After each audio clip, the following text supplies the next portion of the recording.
Hotman Paris mengaku didatangi utusan Bapak Eki, Ibtu Rudiana, dan diminta secara khusus untuk menjadi kuasa hukum pihak Eki. Namun permintaan ini ditolak oleh Hotman Paris karena Bapak Eki yakin pelaku pembunuh anaknya adalah Peggy Setiawan. Sebelumnya Hotman Paris sempat mengeluh sulit berkomunikasi dengan keluarga Eki setelah kasus polisi menangkap Peggy Setiawan dan kembali memeriksa kasus ini.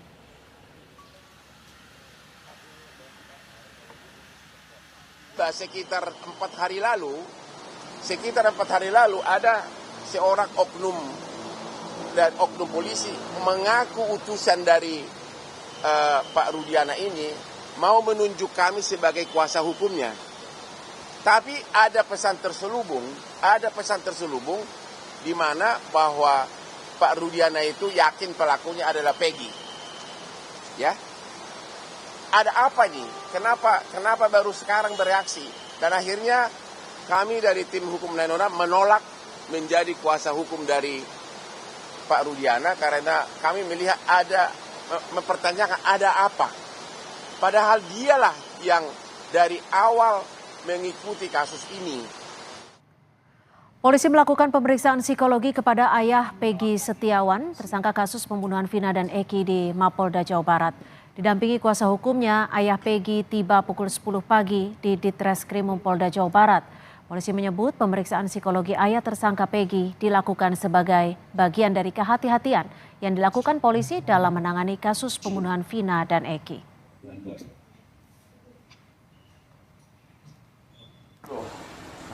Selain ayah Peggy, Polda Jawa Barat juga menjadwalkan tes psikologi bagi Ibu Peggy Kartini hari ini. Namun kuasa hukum menolak Ibu Peggy diperiksa karena tes dinilai tidak ada kaitannya dengan kasus pembunuhan Vina dan Eki yang menetapkan anak Kartini Peggy Setiawan sebagai tersangka. Pengacara justru meminta saksi Aib dan Mel yang dites psikologi terlebih dahulu untuk mendalami keterangan keduanya soal pembunuhan Vina dan Eki.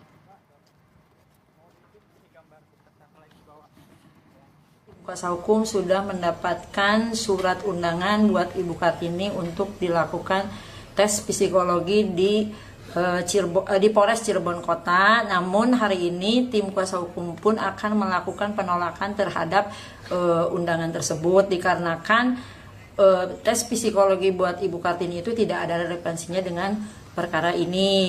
Kenapa tidak dilakukan dulu tes kepada si Aep dan juga Mel karena memang keterangan mereka dari awal sudah diragukan. Pramudia, Okta dan Teguh mendatangi Ditreskrimum Polda Jawa Barat untuk mencabut berita acara pemeriksaan atau BAP dalam kasus pembunuhan Vina dan Eki. Ketiganya merupakan saksi dalam kasus pembunuhan yang terjadi di Cirebon tahun 2016 lalu. Dalam laporan BAP tahun 2016, Pramudia menyatakan tidak berada di rumah kontrakan milik Pak RT. Padahal dirinya bersama kelima terpidana berada dalam rumah kontrakan. Menurut Pramudia, pernyataan tersebut terpaksa ia sampaikan dalam BAP lantaran mendapat tekanan dari penyidik. Ia menyatakan akan meluruskan keterangannya dalam BAP yang ia berikan 8 tahun lalu ini.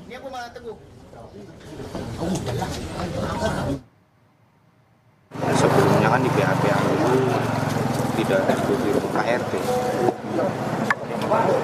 Apa yang menjadi dasar akhirnya juga ingin menyampaikan bahwa BAP yang dulu itu tidak benar. Iya. Kenapa? Apa dasarnya akhirnya ingin mengungkapkan bahwa BAP yang dulu tidak benar? Karena dulu kan ditekan sama pihak penyidik sih mas, bahwa kalau kamu tidur di rumah KRT, kamu bisa bahaya, juga bisa keseret, kayak gitu. Terus kenapa menyetujui arahan dari penyidik waktu itu? Waktu itu kan saya masih di bawah umur sih mas, masih kecil, jadi saya ngerasa takut sendiri. Sementara saksi lainnya dalam kasus Vina atas nama Ahmad Saifuddin bersama kuasa hukumnya mendatangi Mapolres Cirebon Kota.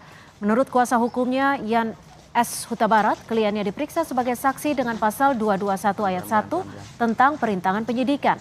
Meski demikian, kuasa hukum belum mengetahui siapa pihak terlapor dalam pemeriksaan ini.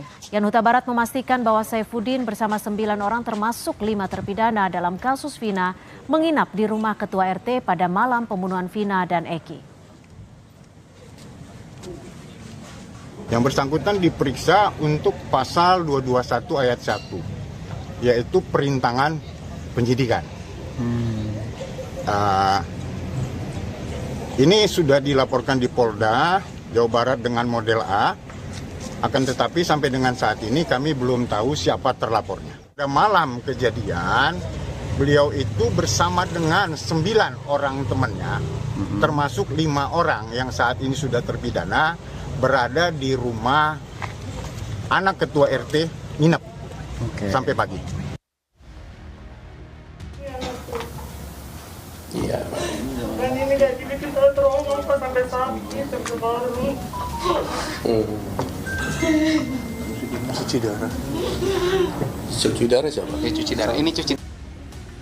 Keluarga 5 terpidana kasus pembunuhan Vina angkat bicara terkait proses penyidikan kasus Vina 8 tahun silam yang disebut penuh tekanan.